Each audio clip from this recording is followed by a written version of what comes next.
You're listening to New Churches Podcast, a production of Send Network on newchurches.com. We discuss all things church planting. If you're looking to take your next step toward multiplication, you're in the right place. Newchurches.com provides relevant and reliable resources for church planters, church multipliers, and disciple makers. Our growing library features pastors, planters, and church leaders like Ed Stetzer, David Platt, Trillia Newbell, Christine Hoover, Dahadi Lewis, Trevin Wax, and many others.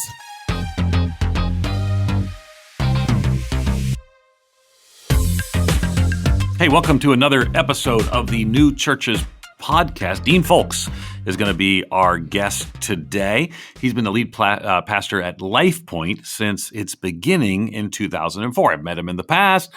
He's got a Master of Divinity from Mid-America Seminary in Memphis with a minor. You can always tell when someone writes their bio because with a minor in Memphis barbecue. Dean is married to Angie. They have 3 kids. And they are, and I don't think we said they were in Columbus, but what community? I don't even remember. What community in Columbus? Yeah, so we planted in Lewis Center up on the north side of town. Yeah, yep, I remember. Originally. I texted a mutual friend of ours, Kevin Ezel, recently, and I really wanted to highlight, and I have another podcast and some other stuff I do over at Outreach Magazine. I'm the editor-in-chief there, and I have the Stetzer Church Leaders podcast, which people can Google and find if they want. But we want to highlight some churches that have just been like tearing it up in church multiplication. I actually wrote, I think I said the phrase, kick butt sending church pastor. So I actually, to Kevin Ezel, I probably shouldn't say the words kick butt sending church pastor. Yeah. But so he put you in that category. So that's pretty cool. So I want to talk a little bit about that because you're, LifePoint goes back 2004. So you are not a church plant. You can't claim the moniker this long. So you obviously stayed engaged and involved. So talk to us about what you're doing in church planting in and through LifePoint. Yeah, I mean, we still call ourselves a church plant if we're trying to raise money. Yeah, like we still wrap ourselves around that if we're trying to raise funds. Yeah, so we were involved really as a supporting church for other church planters, church planting teams, up until about 2013 when we really decided that we wanted to up our game in terms of multiplication. We felt God's leadership and God's activity to do that and really to send people. And so in 2013, we sent someone off of our team to a community that was about an hour away from us. And we only had a couple of families that were driving in, but we sent them as well. And that was really, our first toe, dip in the water in terms of sending multiplication. For us, I think that we realized early on that there's so many models out there, multi-site, multi-campus, multi-congregation. Like we just had to figure out who we were. And it took us doing it to figure out who we were. Fascinating. Okay. So engaged and involved in ongoing church planting on an ongoing church planting basis. Love that. And so part of that is because I remember back in the day, I planted this church in Erie, Pennsylvania, and then we planted 2 daughter churches. So I started a Bible study on, we'll call it a Bible study seeker group. Back then we probably used the term, on Tuesday night in one town outside of Erie and on Thursday night in the other town outside of Erie. And we started building these new core groups. And I found out there's all kinds of ways to think about a core team for a new church plant. So I kind of started the groups. We had these core teams. Eventually we hired church planners to go take over those core teams and to plant churches. So how do you find, let's start with this. What essential characteristics do you look for when assembling a core team for a church plant? Yeah, for years, you've said this, others have said this is not rocket science, but the number one characteristic that's going to define the success or failure of a church plant is the spiritual and emotional health of the leaders, right? That pastor, his wife, their family, like that's going to be the number one driver. But we would say what we've learned here in Columbus, if that's 1A, 1B is the size and development of that core team. And so I don't know that there's one place. We would say there's not one place that we have found leaders, but for our system and the way that we do multiplication, we really multiply from groups into groups, and those folks carry really they're the DNA carriers of the church anyway. So we develop core teams from people that already have our DNA because they've already been serving, and they are much more likely to go because it's us, right? Because they've been here with us. They've been trained by us. They're for us. And so we found, and sending as many people as we can helps us. So if you have a great leader, he has a healthy marriage, certainly not a perfect leader, not a perfect marriage, but you have a great leader, loves Jesus, and has a good marriage, and you can send as many people as possible. That's been the most successful formula for us. Yeah, no, totally makes sense. So, okay, so sending as many people as possible, because I remember when at Mill Creek, which is not too far from you. I think Columbus is such a great city, such a great city. It is. I'm It trying to really remember what I is. was doing something. I was there doing something and hung out with Eric from the Columbus Vineyard, and he could spend an hour and a half just telling you all the wonders of Columbus. Anyway, Yeah. so we actually got up and we said we were running probably 300 at the time we announced it, and then we grew to about 400 by the time we did it. And we sent out core teams. We actually sent out people, so probably 75 people to two different churches, because they started as core teams, and they started coming to the mother church, and then we sent them out from that. And I think one of the jarring things was it was like we had people, like we gave them there's insider language in church planning that Dean will know, but maybe some of you will know. We gave him a fishing license. So we started these small groups, these core groups out these two locations outside of town. We then hired church planners, said you have a fishing license to get anyone you want to leave our church to go to your church plant. And then I called all the tithers and said, don't talk to them. Exactly. And they did, man. They did. Like 75 probably people left. So we went, on one Sunday, boom, just felt that drop. Right. How do you navigate that with the mother church when people start leaving your church? How many times can J.D. Greer say sending capacity, but at the same time, Right. man, it still hurts. Sure does. Yeah, and I wasn't ready for it. Our second multiplication in 2015, so we sent about 200 people at that time. And the way that, we're structured for multiplication, when we send those folks, the folks who go are the folks you don't want to leave. Right. Like they're there's maybe sometimes you'd like to invite up somebody to go or whatever, but the folks who go, they're not the one. They're the most missional. They're the most generous. They're serving, but they're the ones who want to reach people in their community. And so they're the most stoked about the mission and the vision. So I was not ready for the emotional toll standing up to teach that first Sunday. And there was this big hole where all of these, we had 11 life groups at that time. We're meeting in a community called Delaware. So we invited all those life groups and they all took us up on it. But we had common vision. We had common language. We had so many. So they felt like, hey, this is us. So they're much more willing to go. Right. And so it took us 3 years to rebuild all of the positions in serving, the generosity. It took us 3 years. And then we turned around and did it again. Yeah. And you think you would have learned the lesson the first time? What am I, a martyr? Exactly. Yeah. So give people an idea, though, like of the numbers, because and again, it's different in different places. People just need to be aware that planting a church in Georgia is different than planting a church in Ohio. But what size are you starting to multiply and send out core teams? So in 2013, we were probably 1,100 or 1,200. Then we probably grew to 1,500-ish when we sent out 200 folks, and about the same again with 200 folks in 2018. Maybe we're a little larger at that time. So if that's helpful to get into our size culture. Yeah, you're sending out large group. You're almost sending out congregations. You're hiving off, in a sense, congregations, which is a whole strategy that Leith Anderson back in the day started talking about this at Wooddale, and they started sending out, they'd send out 600-700 people. And he would say, we were speaking at a conference once, and he would say, I don't see why these people send out people to plant churches. They need to send out hundreds. I was like, well, that's good, but that's not the only way. We want to set a broad table to do that. Okay, so you kind of walk people through this. Now, talk to us a little bit about how do you find, because you need people with some diverse backgrounds and skill sets in these core teams. How do you navigate that? How do you leverage that so that the plant goes well? Yeah, so we have found they come from everywhere. One of our stories that we love to tell. So when we launched, our first campus where we sent a significant number of people. In 2015, there was a young man. He was a college student. He and his girlfriend at the time, they were living together, weren't yet married. They only came because their mom invited them to the Easter Sunday launch, right? And she promised them lunch.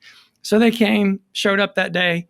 And that day, I believe he would say that that's the day they came to know Christ. Now, they had a lot to figure out. But eventually came, sat down with the brand new teaching pastor there. And, from there, it was a move.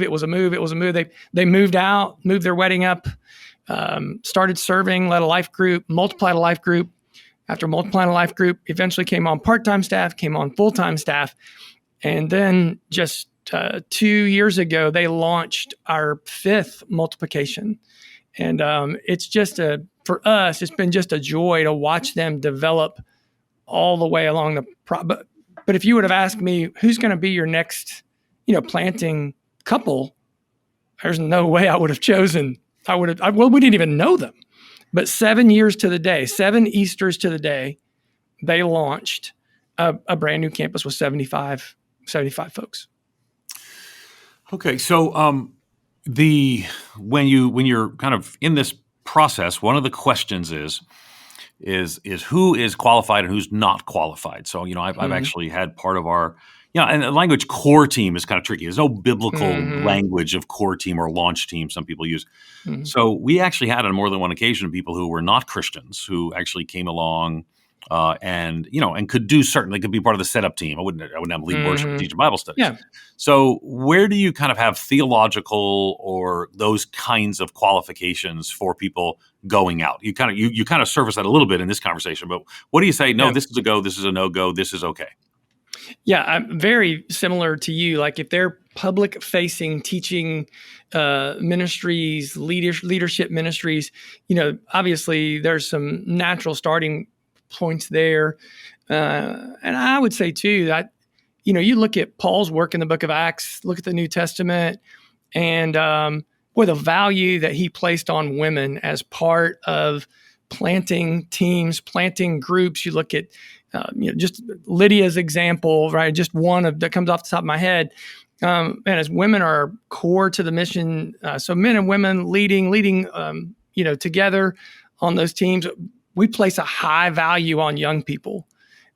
So we have a lot of young people at our church who are leading worship on Sunday mornings, who are leading in kids ministries, so that when we're ready to multiply, they're ready to go. And we've been blessed to watch, at one of our newest multiplications out in the community called Plain City, we didn't have anybody to lead worship, but we had built into a young man, and he's exceptional. He's exceptionally driven, on time. All the things that you would love.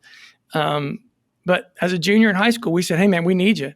You're coming off the bench and you're going to be the lead worshiper out there. And we thought if he can just get us through a year until he goes to college, him and a guitar, and he went out there, built a full band out of local people from that community as a high school junior, and just did an incredible job. So you're setting a pretty broad table, and that's what church plants tend to do, and that can draw people in who might not necessarily be involved otherwise. But also, too, then some conflicts can arise. How do you do conflict resolution within a core team to maintain a healthy working relationships there? Yeah, I think the most important thing there is just relational equity. Yeah. For us, whenever we started, we kind of came in to our community with the Rick Warren more Saddleback model, right? Where we're going to go get a big crowd, go from crowd out of the crowd. You're going to develop the core. Crowd to core, baby. Crowd to core. Right. Come on. We quickly found that was not going to work. Okay. So we flipped that model on its head. Yep. And we decided we're going to go core to crowd. Right. And so because of that, the first people who actually engaged as members at our church, they were all at various points along the way. They were at our house for dinner. And so I think the key to handling relational conflict well is a depth of relational equity. Now, it about killed me, well, more so even my wife probably, having all those people over to our house. I grilled a lot of hamburgers in year one, but those moments around a kitchen table with people who are considering, do I want to be part of this? And by this, I don't just mean the church, but I mean Jesus. Do I belong? Can I fit? Those are the things that, and when it comes to conflict and relational equity, makes all the difference. Yeah. Good. And I think that's key, walking some of those journeys. Okay. All kinds of unexpected twists and turns in church plants. How do you help people to be flexible, adaptable, adapt to these changing circumstances? Yeah, I think that the things that we face today in terms of, however you want to refer to it, culture wars, whatever it is that you want to call it feels to me like things are changing at a more rapid pace. And you've actually done an incredible job of helping me and other church planters in our state navigate the realities of saying, hey, Nate, what's going on was going on in the 60s. Like our parents faced this, so this too shall pass. And it feels tenuous as well for a new church planter today. So we try and ask our guys to stay relationally connected to us and allow us to be the bad guy when there needs to be a bad guy.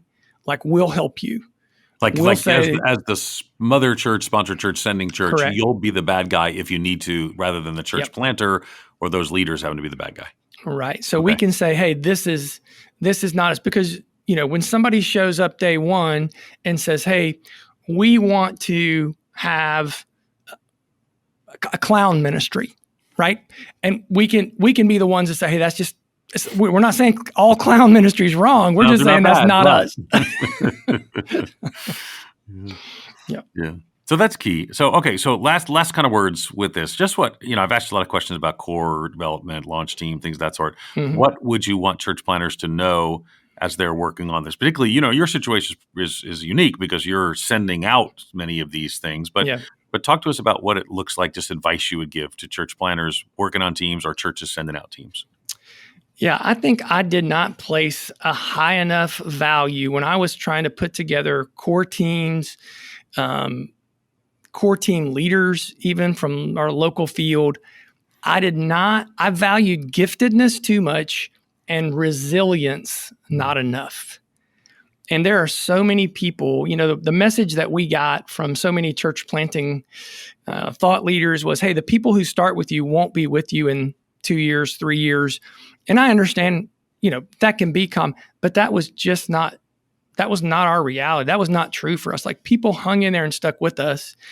But I believe part of that was because God just blessed us with some resilient people, not the most gifted, shiny penny kind of, they're not cutting record deals and all those but just resilient people who've done a number of things, a number of different jobs, but just because they got some grit. Fascinating. Good, helpful conversation today. Helpful. Appreciate you. Have, like I said, we've got friends who are big admirers, and I've been an admirer from afar as well. So, Dean, thanks for taking the time with us in the New Churches podcast. If you found this helpful, leave your review wherever you download your podcast. Thanks for listening. I'm Ed Stetzer, the Dean at the Talbot School of Theology. We'll hear you next time at the New Churches podcast. You've been listening to the New Churches podcast, brought to you by Send Network. If you like what you heard, take a few minutes to rate and review us or share this episode with a friend. It's the best way to show your support. To find more reliable resources to start your new church well, visit newchurches.com.